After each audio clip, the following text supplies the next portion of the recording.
अस्सलाम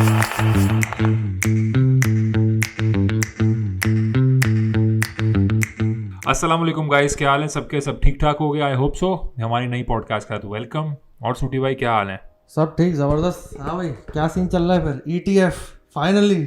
बिल्कुल फाइनली भाई, जो मेजर डेवलपमेंट हुई है वो ये हुई है कि जो बेसिकली SEC ने जो करना था खिलाफ उनके फाइल जब जवाब देने थे वो SEC ने नहीं दिया और उन्होंने बोला है कि वो जवाब नहीं देंगे। तो बहुत पॉजिटिव न्यूज़ है, लेकिन बिटकॉइन ने इतना पंप नहीं लिया। सीधे हो गए, शराफत से सीधे हो गए SEC वाले हैं। शराफत से सीधे हो गए। नहीं, वैसे भी मेरे ख्याल से रिसेंटली अभी बहुत ज़्यादा उसको ग्रिल भी किया जा रहा था सेनेट के अंदर अगर देखो, और जो बाकी जो फाइनेंशियल इंस्टीट्यूशंस हैं सब ने जो स्पॉट ETF जो है वो किया हुआ है दायर। तो आई थिंक कि this is like a major setback to SEC। और वैसे भी यार, अब जैसे इलॉन मस्क है वो SEC को कहता है आई डोंट रिस्पेक्ट SEC। तो जितने वैसे बड़े पैसे वाले बिजनेसमैन हैं who really want to do something productive and good, वो ये समझते हैं कि SEC जो है वो बिला वजह की हर्डल्स उनके बिजनेसेस में डालता है। ठीक है, SEC बाय द वे जो सुन रहे हैं, अगर लोगों को नहीं पता तो हम सिक्योरिटी एक्सचेंज कमीशन की बात कर रहे हैं जो यूनाइटेड स्टेट्स में है। और इसकी बात करना और इसको समझना बहुत ज़रूरी इसलिए है क्योंकि SEC जो भी लीगल लेजिस्लेटिव लॉज पास करता है वो US, कनाडा, यूरोपियन कंट्रीज़ और फिर बाद में FATF के थ्रू पूरी दुनिया को अफेक्ट करते हैं। So they are the financial legislative body kind of indirectly for the whole world. ठीक है, जो बिलियनियर्स हैं वगैरह वो इतनी आसानी से पैसे उस एसेट्स में नहीं डालते जो SEC जिनको लीगल ना समझता हो। ठीक है, but anyways SEC legal financial fraud scam की प्रोसीडिंग्स करता है, क्रिमिनल नहीं करता। वो डिपार्टमेंट ऑफ जस्टिस करता है US की, but still SEC is very very important. तो सूटी, तुम्हारा क्या ख्याल है ये जो लेटेस्ट डेवलपमेंट है SEC के बारे में, उसके हिसाब से? और बिटकॉइन की प्राइस मूव क्यों नहीं हो रही? फिर भी बिटकॉइन 26,950 की रेजिस्टेंस के नीचे खड़ा हुआ है। यार एक थोड़ा सा मेरा पर्सपेक्टिव इसमें ये भी है एक तरह से। चलो, ये तो अभी हम बात देख रहे हैं इस तरह से ना कि SEC वर्सेस बिटकॉइन, हम ये चीज़ देख रहे हैं। थोड़ा मेरा पर्सपेक्टिव इसमें ये भी है कि it's not about SEC versus bitcoin, ये SEC वर्सेस ब्लॉकचेन भी है। ठीक है, आप एंटी टेक्नोलॉजी नहीं हो सकते। आप चलो ठीक है, आपकी बिटकॉइन से अगर हट रही है आपकी किसी वजह से तो ठीक है, लेकिन आप एंटी टेक्नोलॉजी नहीं हो सकते। एंटी ब्लॉकचेन एक एग्जांपल है। ब्लॉकचेन के खिलाफ ये लोग लगे पड़े हैं अभी। मुझे याद है कुछ टाइम पहले 5G जब लॉन्च हुआ था उस टाइम भी इश्यूज आए थे इन्होंने कुछ रेगुलेशन लाए थे लोग। तो ये इस तरह की चीज़ें आप आज की दुनिया में नहीं कर सकते कि आप एंटी टेक्नोलॉजी होना शुरू हो जाओ। और आई थिंक इनको मतलब अंडर द कवर इनको काफ़ी पुश वगैरह मिला है बड़े बिजनेसमैन और इन सब लोगों से, तभी आई थिंक ये जो है ना इतनी शराफत से सीधे हुए हैं। बाकी 26,900 पे है अभी, ठीक है। वो आई थिंक जब इन एक्शन आ जाएगा ETF या उसके करीब पहुंचेगा तब आई थिंक जब लिक्विडिटी और पैसा ड्रॉप होगा मार्केट में, आई थिंक तब मूव हमें देखने को मिल सकता है उस टाइम पे। दो चीज़ें हैं, एक तो ये है कि US के इलेक्शंस आ रहे हैं। अब US के इलेक्शंस आने से पहले जो बड़े पैसे वाले लोग हैं, इंस्टीट्यूशंस हैं, उनको तो खुश रखना है इलेक्शन बॉडीज़ ने, क्योंकि वो लोग फंडिंग करेंगे इलेक्शंस की। तो उनको नाराज़ करना इस वक्त अच्छा नहीं है। और देखो उनकी भी होशियारी चालाकी देखो कि दे नो कि नवंबर 2024 में US के इलेक्शंस हैं। तो ठीक एक साल पहले उन्होंने स्पॉट ETFs दायर किए हुए हैं। ठीक एक साल पहले वो इस तरह के मेजर मूव्स कर रहे हैं, नोइंग कि government would be under pressure to keep us happy because we have the most amount of money. BlackRock जिसका स्पॉट ETF दायर हुआ है, और काफ़ी सारे सेनेटर्स ने भी, जो अगर तुमने गैरी गेंसलर की वो देखी होंगी जो हेयरिंग सेनेट में हुई हैं, तो मेजॉरिटी जो सेनेटर्स थे उनका ये कंसर्न था कि आपके इन स्टेप्स की वजह से जो इनोवेशन है वो दूसरी कंट्रीज़ में जा रही है। और अबू धाबी का नाम अक्सर वो लोग लेते हैं जहाँ पे जा रही है इनोवेशन, और दूसरी वेस्टर्न कंट्रीज़ में भी जा रही है। ख़ासतौर पे जो मिडिल ईस्टर्न ब्लॉक है यहाँ पे जा रही है। अभी 18 अक्टूबर को यहाँ पे फ्यूचर ब्लॉकचेन समिट भी है जो हो रहे हैं दुबई हार्बर में। तो यहाँ पे तो अगर आप ब्लॉकचेन इवेंट्स को उठा के गूगल करो तो भरे पड़े हैं जो पूरे साल के अंदर हो रहे हैं। जाइटेक्स भी यहाँ हो रहा है, उसके अंदर भी इन्फ्लुएंसर कितने आ गए हैं यहाँ बिटकॉइन क्रिप्टो के। बिल्कुल, एक वो बहुत बड़ा इन्फ्लुएंसर जिसको मैं भी बहुत देखा करता था, अभी भी देखता हूँ, कॉइन ब्यूरो, ब्रिट है वो बंदा। तो वो और उसकी पूरी टीम यहाँ पे है और वो यहाँ पे वीडियोस बना रहे हैं। तो देखो ना, मतलब कैपिटल फ्लाइट कर रही है वहाँ से बिकॉज ऑफ दीज रीजंस। तो आई थिंक इस वजह से तुम सही कह रहे हो कि वहाँ पे एक प्रेशर उनके ऊपर है। वही है ना भाई, टेक्नोलॉजी के खिलाफ आप नहीं भाई ये बोल सकते हो कि यार ठीक है बिटकॉइन नहीं यूज़ करो भाई, ये वाला हम बना रहे हैं ये यूज़ कर लो, लेकिन आप एंटी टेक्नोलॉजी नहीं हो सकते। और काफ़ी लोग इससे बहुत परेशान हो गए हैं। और अब जैसे चाइना और मिडिल ईस्ट, ये दो बड़ी जगह हैं जहाँ पे बहुत पैसा इस चीज़ में डला हुआ है। अब उनको वो भी कंसर्न है ना कि एक फाइनेंशियली ओवरऑल इकोनॉमिकली उनके लिए प्रॉब्लम हो जाएगा तो वो भी अब देख रहे होंगे इस चीज़ को कि यार अब हमें थोड़ा सुधरना पड़ेगा, वरना ये चीज़ भी हमारे हाथ से निकल जाएगी। तो भाई अच्छा है, कर रहे हैं, अच्छी बात है। अब ये है कि आगे का प्रोसेस जो है इसका प्रॉपर ETF ट्रेडिंग स्टार्ट होने तक वो ना हो कि भाई बहुत स्लो हो रहा है, डिले पे डिले हो रहा है, 2 साल लग गए, 1.5 साल लग गए, वो जल्दी जल्दी हो तब पैसा आए मार्केट में और अच्छा हमें मूव नज़र आए बिटकॉइन में। अभी तो ये है कि इस हफ्ते 15, 16, 17 कुछ स्पॉट बिटकॉइन ETFs हैं जिनके पासिंग का है, लेकिन जो लास्ट डेट है वो है next year, I think March के अराउंड, समथिंग लाइक दैट, 2024 के मार्च के अराउंड वो लास्ट डेट है जिसके अंदर अगर इन्होंने बिटकॉइन ETFs अप्रूव ना किए तो फिर again there would be a court action based on आपने क्यों नहीं किए। अच्छा। वो डेडलाइन है, उसके बाद कोई डेट नहीं है। So the maximum drag time जो है जो SEC के पास है वो है टिल द बिटकॉइन हार्विंग, और इत्तेफाक की बात है कि उसी टाइम के अराउंड बिटकॉइन हार्विंग भी है।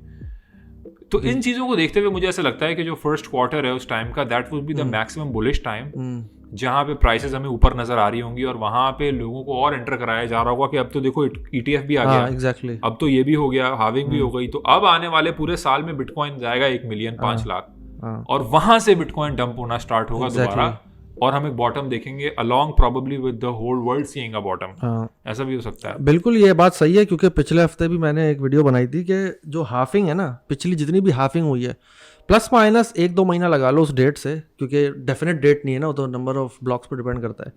वहाँ पे प्लस माइनस 1-2 मंथ्स के आसपास हमेशा डंप आया है हाफिंग के पास, और that has been one of the last dumps before the bull run. तो ये सारी स्टोरी इसी तरह अच्छी अलाइन हो रही है कि ETF ला के लोगों को उसके अंदर फंसा के डंप लेके आ जाएंगे, फिर इलेक्शन आना शुरू हो जाएगा। अगर जुलाई अगस्त में भी डंप आता है, फिर इलेक्शन का टाइम आ जाएगा, फिर वहाँ से पंप मारना शुरू होगी मार्केट। जो भी नई एडमिनिस्ट्रेशन आएगी वो सारी चीज़ अच्छी दिखाएगी, तो वो 1 साल कुछ अच्छा चलेगा पंप।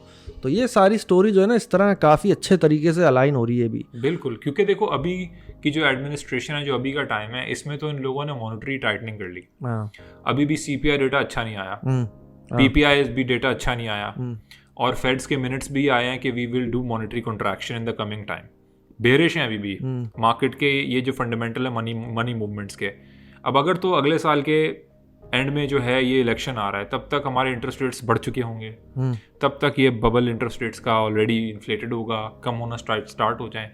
और अगर नई रिजीम आती है, नई गवर्नमेंट आती है, सबसे पहला काम जो वो करेगी लोगों को खुश करने के लिए वो पैसा बांटेगी। बिल्कुल ठीक है, मनी प्रिंटिंग स्टार्ट होगी, कोई बेल आउट प्लान्स होंगे, लोगों की वेजेस बढ़ जाएंगी मिनिमम। जो पॉपुलर डिसीजंस हैं जो सारे के सारे are to do with pumping money into the market. Exactly, कि शुरू के 6 महीने लोग खुश हों, हाँ यार देखो एक चेंज आया है और हमें फील हो रहा है कि चेंज आया है, पेट्रोलियम को सब्सिडाइज कर दो, एनीथिंग लाइक दैट, जहाँ पे is about throwing money into the market, और वहां से market can see a rally upwards, money park होगी, स्टॉक्स में भी, क्रिप्टो में भी, BTC में भी।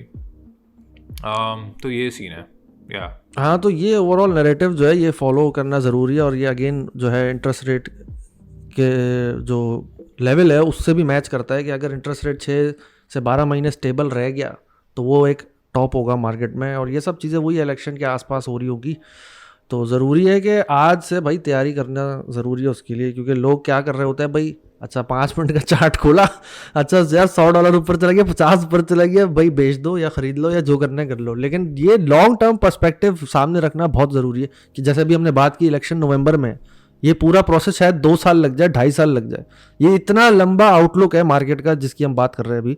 तो थोड़ा सा उस शॉर्टर टाइम फ्रेम से बाहर आके निकल के सोचने की ज़रूरत है और प्लान करने की ज़रूरत है। बिल्कुल, और अगर शॉर्टर टाइम फ्रेम में रहोगे तो इस वक्त बाय भी नहीं करोगे। आई थिंक अगर आप लॉन्गर टाइम फ्रेम में सोच रहे हो तो इस वक्त आपको समझ आएगा कि ये बाइंग टाइम है।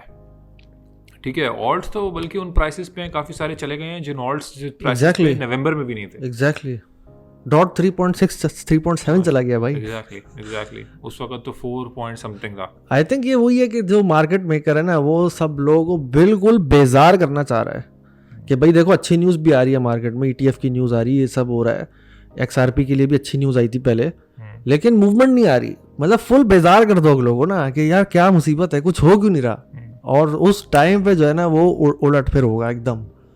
तो इस चीज़ से केयरफुल रहना ज़रूरी है भाई। हाँ, और ये भी है कि ये बात तो बिल्कुल ठीक है कि मार्केट जो है वो उस तरह मूव नहीं कर रही जिस तरह छोटी छोटी न्यूज़ पे मूव करा करती थी।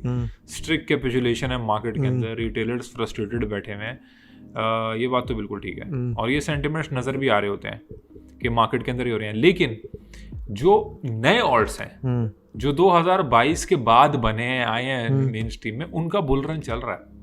बॉन्ड, कॉम्प, VIDT, OP, ARP, जिनका पहले किसी को कुछ नहीं पता था, ये सारे टाइड पंप की, अकाला, GLMR, जो पहले कुछ नहीं कर रहे थे, उन लोगों ने ज़बरदस्त उन कॉइन से अच्छी पंपिंग ली है। तो ये जो न्यू ऑल्ट्स हैं, अर्लियर ऑल्ट्स हैं, इनके अंदर पंपिंग आ रही है। जो मेजर मार्केट कैप के ऑल्ट्स थे उनमें से कुछ रिमूव भी हो जाएंगे अगले बुल रन के अंदर, हमें शायद वो स्टक ही नज़र आ रहे होंगे, ज़्यादा मूवमेंट नज़र नहीं आ रही होगी। उसमें काफ़ी सारे ऑल्ट्स हो सकते हैं, मैं नाम नहीं दूंगा ऑल्ट्स का क्योंकि बहुत सारे लोगों के पोर्टफोलियो में वो ऑल्ट्स होंगे और मेरे पोर्टफोलियो में भी हैं। लेकिन ये याद रखना चाहिए कि उन मार्केट जो मेजर मार्केट कैप्स वाले ऑल्ट्स हैं उनके अंदर पैसा इतनी आसानी से फ़ौरन नहीं जाएगा, तो टाइम लगेगा ही जाएगा, और क्योंकि उनमें पोजीशंस लोगों की सबसे ज़्यादा हैं, तो ये बात तो बिल्कुल ठीक है। हाँ, जो ये टॉप 20 में है ना, बेसिकली टॉप 20-30 में जो भी ऑल्ट कॉइन है ये काफ़ी बुरे तरीके से फंसे हुए हैं अभी, और वही है, सब्र का इम्तिहान हो रहा है लोगों का, क्योंकि भाई पहली दफ़ा इनमें पैसा इतना गया है तो ये टॉप 30 में आए हैं ना, तो किसी वजह से तो गया है पैसा, कुछ तो इन्होंने किया होगा पहले। तो वो सब चीज़ें फंडामेंटली अगर ये लोग कंटिन्यू रखें अपनी, तो आई थिंक टाइम लगेगा, फ्रस्ट्रेशन होगी लोगों को, लेकिन आई थिंक कुछ परफॉर्मेंस मिलेगी हमें नेक्स्ट बुल रन में इनसे। ऑफकोर्स जो नए आए हैं ऑल्ट कॉइन, ARB, QNT, जितने भी नए नए आ गए हैं मार्केट में, इस जैसी परफॉर्मेंस शायद ना हो, बट होगी। टाइम और सब्र की ज़रूरत है बहुत ज़्यादा लोगों को, फिलहाल जो है वो ये सीन है अभी। वीकली पे BTC जो है उसका 26,500 ये जो लेवल है उसके ऊपर वीकली की बड़ी एक स्ट्रॉन्ग सपोर्ट है, जो कि थी आज से 4 हफ्ता पहले, ठीक एक महीना पहले 1 महीना पहले 1, 2, 3, 4, 5 वीक